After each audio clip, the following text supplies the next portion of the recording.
कहानी का शीर्षक गूंगी गवाही। वो लड़की जो बोल नहीं सकती थी लेकिन अदालत में सच बोल गई। विषय की झलक। ये कहानी एक असली कोर्ट केस पर आधारित है जिसमें एक गूंगी और बहरी लड़की ने इशारों में एक हत्या की गवाही दी थी। लेकिन बात सिर्फ इशारों की नहीं थी, बल्कि उन इशारों के पीछे एक ऐसा सच छुपा था जिसे पुलिस भी नहीं पकड़ पाई थी। यह घटना 1992 में उत्तर भारत के एक छोटे कस्बे में हुई थी, लेकिन इस पर कभी किसी ने न फिल्म बनाई, न लेख लिखा, न यूट्यूब पर इसे उठाया गया। कहानी का संक्षिप्त प्लॉट। एक 15 साल की लड़की शांता, जो जन्म से गूंगी बहरी थी, एक दिन अपने घर की छत पर कुछ अजीब देखती है। रात को उसके पड़ोस के घर में हत्या होती है। पुलिस पूछताछ करती है लेकिन कोई सबूत नहीं मिलता। शांता की मां कहती है, मेरी बेटी ने कुछ देखा है। लेकिन सवाल था, क्या वह कुछ समझा सकती है? तब कोर्ट में पहली बार एक संकेत भाषा एक्सपर्ट को बुलाया जाता है और शांता अपने इशारों में जो बताती है वो पूरे केस को पलट देता है। लेकिन जैसे जैसे केस खुलता है, पुलिस को एहसास होता है कि शांता सिर्फ गवाह नहीं है, बल्कि वो खुद भी खतरे में है। चुप्पी जो चीखती थी। साल था 1992। उत्तर प्रदेश के बलिया जिले का एक शांत सा कस्बा बैरिया। यह वो इलाका था जहां रातें जल्दी ढलती थीं और गलियों में सन्नाटा पसरने में देर नहीं लगती थी। इसी कस्बे के एक कोने में बसा था एक 2 मंजिला मकान, जिसके सबसे ऊपर के कमरे में रहती थी शांता। शांता, एक 15 साल की लड़की, गुलाबी रंग की सलवार कुर्ता पहनने वाली, घुंघराले बालों वाली, भोली सी शक्ल और मासूम सी मुस्कान लिए हुए। लेकिन उसकी आंखों में एक भारी सन्नाटा था, क्योंकि वो गूंगी और बहरी थी। जन्म से ही। बचपन से न उसने किसी की आवाज सुनी थी, न खुद कभी कुछ बोल सकी थी। शांता की दुनिया सिर्फ उसके इशारों में थी। एक ऐसी भाषा जो आवाज के बिना भी बहुत कुछ कह जाती थी। उसके पिता एक मामूली शिक्षक थे और माँ एक घरेलू स्त्री।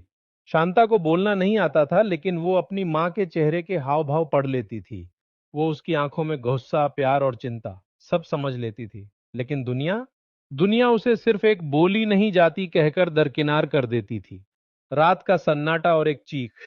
28 जुलाई 1992 की रात। बारिश धीमे धीमे टपक रही थी।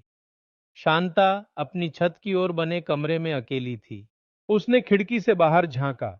सामने की गली में अंधेरा था, बिजली चली गई थी, पर एक घर की दूसरी मंजिल पर हल्की सी टॉर्च की रोशनी चमक रही थी। वो घर उनके सामने ही था, श्रीराम बाबू का घर, जो एक सेवानिवृत्त पुलिस अधिकारी थे। शांता अक्सर उस घर की तरफ देखती थी। वहां कुछ ना कुछ हलचल होती रहती थी, लेकिन आज कुछ अलग था। रोशनी एक ही जगह स्थिर थी, जैसे कोई एक चीज को देख रहा हो। तभी एक हल्की चीख, बेहद धीमी, डरी हुई। शांता के कान सुन नहीं सकते थे, लेकिन उसकी आंखें और दिल बेहद संवेदनशील थे। वो खिड़की से हटकर पीछे हटी और अचानक देखा, उसी घर की सीढ़ियों से एक परछाई दौड़ती हुई बाहर निकली और गली में गायब हो गई। शांता कांप गई। उसे नहीं पता था क्या हुआ, लेकिन कुछ तो बहुत गलत था। अगली सुबह एक लाश और बहुत सारे सवाल। सुबह करीब 6 बजे एक जोरदार चीख से मोहल्ला जागा। श्रीराम बाबू के घर से भीड़ उमड़ पड़ी थी। लोग कह रहे थे, उनकी बहू की हत्या हो गई है, गला दबाया गया था। पुलिस आई, जांच शुरू हुई, पर न कोई गवाह न कोई सबूत। किसी ने कुछ नहीं देखा था। रात को सब सो रहे थे, गली में अंधेरा था। श्रीराम बाबू के बेटे और बहू में अक्सर झगड़ा होता था, मगर ऐसा होगा किसी ने सोचा न था। एक चुप लड़की जो सब जानती थी। तीसरे दिन जब पुलिस ने पड़ोसियों से पूछताछ की तो शांता की मां बोली, मेरी बेटी ने कुछ देखा है। पुलिस अफसर ने हंसते हुए कहा, अरे अम्मा, ये बच्ची बोलती नहीं, सुनती नहीं, ये क्या बताएगी? लेकिन मां जिद पर अड़ी थी। वो शांता को कमरे से बाहर लाई और उससे इशारों में बात की। शांता ने डरते हुए सिर हिलाया। हाँ, उसने कुछ देखा था। पुलिस हैरान थी। एक चुप बच्ची जो बोल नहीं सकती ना, वो कैसे गवाही दे सकती है? अदालत का फैसला, इशारों की जुबान सुनी जाएगी। यह केस जब अदालत पहुंचा तो मजिस्ट्रेट ने एक क्रांतिकारी फैसला दिया। अगर लड़की ने कुछ देखा है तो उसकी गवाही ली जाएगी, साइन लैंग्वेज एक्सपर्ट की मदद से। दिल्ली से एक संकेत भाषा विशेषज्ञ बुलाई गई, नीलिमा शर्मा, जिन्होंने 20 से ज्यादा केसों में गूंगे बहरों की मदद की थी। शांता पहली बार किसी अनजान महिला के सामने बैठी। नीलिमा ने उसके हाथों की हर हरकत, उसकी आंखों की हर नमी को पढ़ा। शांता ने जो बताया उससे पूरी अदालत सन्न रह गई। क्या था वो इशारा? किसकी परछाई देखी थी शांता ने? क्या उसने हत्यारे को पहचान लिया था, या फिर वो खुद भी किसी खतरे से जूझ रही थी। अदालत में इशारों की गवाही। बलिया जिले की कचहरी में उस दिन कुछ अलग सा माहौल था। हर दिन की तरह कीचड़ भरी गलियों और ढीले पड़े पंखों के नीचे फाइलों के ढेर तो वही थे, लेकिन आज एक अलग हलचल थी, क्योंकि एक गूंगी बहरी लड़की अदालत में गवाही देने वाली थी। क्या गूंगा बहरा इंसान भी अदालत में सच बोल सकता है? कई वकीलों ने तंज कसा था, ये मजाक है, ना सुन सकती है ना बोल सकती है, गवाही क्या देगी? लेकिन जज आरसी श्रीवास्तव ने साफ कहा था, कानून की नजरों में हर गवाह की अहमियत होती है, चाहे वो बोले या ना बोले। कोर्ट में पहली बार एक संकेत भाषा विशेषज्ञ, साइन लैंग्वेज इंटरप्रेटर को आधिकारिक रूप से बिठाया गया। नीलिमा शर्मा, जो दिल्ली से बुलाई गई थीं, जज के सामने बैठीं और उनके पास शांता। शांता थोड़ी डरी हुई थी, लेकिन उसकी आंखों में अजीब सी ताकत थी। पहली बार इशारे बोले और सब खामोश हो गए। जज ने पूछा, क्या तुमने कुछ देखा उस रात? शांता ने हाथ से आंख की ओर इशारा किया, फिर दो अंगुलियां सामने की ओर घुमाई, फिर झटके से सीने पर हाथ मारा और हाथ थरथराने लगे। नीलिमा ने समझाया। उसने कहा, मैंने देखा कोई महिला पर हमला कर रहा था। पूरी अदालत चुप थी। एक गूंगी लड़की बोल रही थी और सब सुन रहे थे। फिर शांता ने तीन तेज इशारे किए, एक परछाई दिखाना, टॉर्च की रोशनी और सीढ़ियों से भागते किसी की ओर इशारा। नीलिमा ने आंखें चौड़ी कर लीं। वो कह रही है, जिस आदमी ने मारा उसके हाथ में टॉर्च थी, वो ऊपर से भागा और गली की ओर निकला। फिर नीलिमा ने धीमे से पूछा, क्या तुम उसे पहचानती हो? शांता ने गहरी सांस ली, फिर धीरे धीरे अपनी उंगलियां हवा में घुमाई और सामने बैठे लोगों की तरफ देखा। वो सीधा इशारा कर रही थी, मृतक महिला के देवर राजीव की ओर। अदालत में हड़कंप। राजीव हंसा, ये क्या बकवास है? एक गूंगी लड़की क्या समझेगी? ये तो पागल है। लेकिन शांता की मां चीखी, मेरी बेटी झूठ नहीं बोलती, उसने जो देखा वही बताया। कोर्ट ने गंभीरता से मामला लिया। अब पुलिस को शांता के बताए अनुसार टॉर्च और भागने की दिशा की पुष्टि करनी थी। जांच शुरू हुई और परतें खुलने लगीं। पुलिस ने दोबारा राजीव के कमरे की तलाशी ली और एक अलमारी के पीछे छिपी टॉर्च मिली, जिस पर खून के छींटे थे। उस पर किसी ने सफेद पेंट लगाया था ताकि वो नया दिखे। राजीव को तुरंत हिरासत में लिया गया। उसकी कॉल डिटेल्स और पड़ोसियों से पूछताछ में भी सामने आया। उस रात वो घर में ही था, लेकिन उसने कहा था कि वो बाहर सो रहा था। झूठ पकड़ा गया। फैसला। इशारों की ताकत ने इंसाफ दिलाया। 15 दिन की सुनवाई और 9 गवाहों के बयान के बाद बलिया जिला न्यायालय ने पहली बार एक संकेत भाषा गवाही को मुख्य आधार मानते हुए राजीव को आजीवन कारावास की सजा सुनाई। जब जज ने फैसला पढ़ा तो पूरी अदालत की निगाहें शांता पर थीं। वो मुस्कुरा रही थी। उसने कुछ नहीं बोला था, फिर भी बहुत कुछ कह दिया था। पर एक सवाल रह गया था। कोर्ट से निकलने के बाद पत्रकारों ने नीलिमा से पूछा, क्या वो लड़की डरती नहीं थी गवाही देने से, हत्यारे को पहचानने से? नीलिमा ने बस इतना कहा, शांता ने मुझे एक इशारा किया था। उसने अपनी छाती पर हाथ रखकर कहा था, मैं चुप हूं, पर मेरी आत्मा बोलती है। चुप्पी की आवाज जो देश ने सुनी। राजीव को सजा मिलने के बाद बलिया कस्बे की फिजा कुछ बदल गई थी।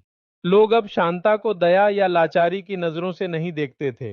अब उसमें उन्हें एक साहसी गवाह नजर आती थी। एक ऐसी लड़की जो बोल नहीं सकती थी, लेकिन जिसने एक हत्यारे को सजा दिलाई थी। मीडिया की नजर पड़ी। फैसले के अगले दिन लखनऊ, बनारस और दिल्ली के अखबारों में एक खबर छपी। गूंगी लड़की ने अदालत में हत्या की गवाही दी, आरोपी को उम्र कैद। शांता की फोटो पहली बार छपी थी। उसमें वो मुस्कुरा रही थी, लेकिन उसकी मुस्कान में दुनिया से छिपा एक संघर्ष झलक रहा था। दिल्ली की एक टीवी चैनल की रिपोर्टर रुचा मेहता बलिया आई। उसने शांता की मां से इंटरव्यू मांगा। आपकी बेटी ने कैसे सीखा ये सब समझना? मां ने आंखें पोंछते हुए कहा, हम तो बस भगवान से कहते थे हमारी बेटी दुनिया से ना हारे, पर आज वो तो खुद इंसाफ बन गई। एक ऑफर जो जिंदगी बदल देता है। दिल्ली की एक एनजीओ स्वारन सेवा फाउंडेशन, जो विशेष बच्चों के लिए स्कूल चलाती थी, उसने शांता की पढ़ाई और जीवन यापन की पूरी जिम्मेदारी लेने की पेशकश की। पहले तो माँ पिता घबराए, इतनी दूर हमारी बेटी अकेले दिल्ली जाएगी? लेकिन जब शांता ने खुद ही इशारों में कहा, मैं सीखना चाहती हूँ, तो पिता की आंखें नम हो गईं। ठीक है बेटी, जा, तू अब डर से नहीं, रोशनी से भरी जिंदगी जी। दिल्ली की नई दुनिया। शांता पहली बार ट्रेन में बैठी। लोगों की भीड़, शोर शराबा, अनजान चेहरे, लेकिन उसके दिल में उम्मीद थी। दिल्ली के मेहरौली इलाके में स्थित स्वर्ण सेवा स्कूल फॉर स्पेशल गर्ल्स में उसका दाखिला हुआ। वहां पहली बार उसने अपने जैसे बच्चों को देखा, कोई गूंगा था, कोई बहरा, कोई दोनों, पर सबके चेहरे पर आत्मविश्वास था। शांता का एक नया जीवन। शांता ने वहां साइन लैंग्वेज की औपचारिक शिक्षा ली, फिर उसने लिप रीडिंग सीखी, यानी लोगों के होंठ पढ़ना। उसे आर्ट्स में रुचि थी और जल्दी ही उसने स्केचिंग और पेंटिंग में उत्कृष्टता प्राप्त की। उसकी एक पेंटिंग जिसमें उसने अदालत का दृश्य और अपनी गवाही का पल चित्रित किया था, दिल्ली के बाल भवन में प्रदर्शित हुई। नाम रखा गया चुप्पी की जीत, एक और मोड़ जो किसी ने नहीं सोचा था। साल 2000 में जब शांता 23 साल की हुई, उसे एक एनजीओ में संकेत भाषा अनुवादक इंटरप्रेटर की नौकरी मिली। अब वह वही काम कर रही थी जो नीलिमा शर्मा ने उसके लिए किया था। उसकी जिंदगी एक मुकाम पर पहुंच गई थी। लेकिन उसी साल अक्टूबर में एक दिन उसे एक नोट मिला, एक चिट्ठी। लिखा था, तुम्हें चुप नहीं रहना चाहिए था। एक और बच्ची है जो न्याय के लिए इंतजार कर रही है। नीचे सिर्फ 2 अक्षर थे, RS। फिर से एक केस, फिर से शांता।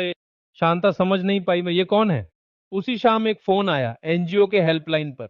एक महिला की डरी हुई आवाज, मेरी बेटी बोल नहीं सकती और पुलिस कुछ नहीं सुनती।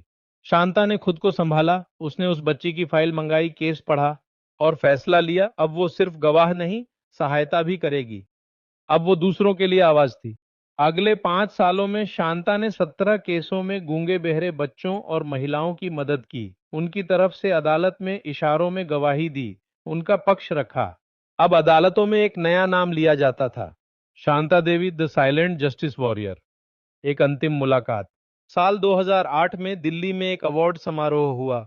नीलिमा शर्मा, जिसने कभी उसकी पहली गवाही को दुनिया तक पहुंचाया था, वो वहां बतौर चीफ गेस्ट आई। दोनों की आंखों में आंसू थे। नीलिमा ने कहा, उस दिन तुमने इशारों से सच कहा था, आज तुम्हारा जीवन एक मिसाल बन चुका है। समापन, एक चुप गवाही जो इतिहास बन गई। शांता आज भी बोल नहीं सकती, ना ही सुन सकती है, लेकिन आज उसकी लिखी एक किताब चुप्पी की गूंज, द एको ऑफ साइलेंस, कई कॉलेजों में पढ़ाई जाती है।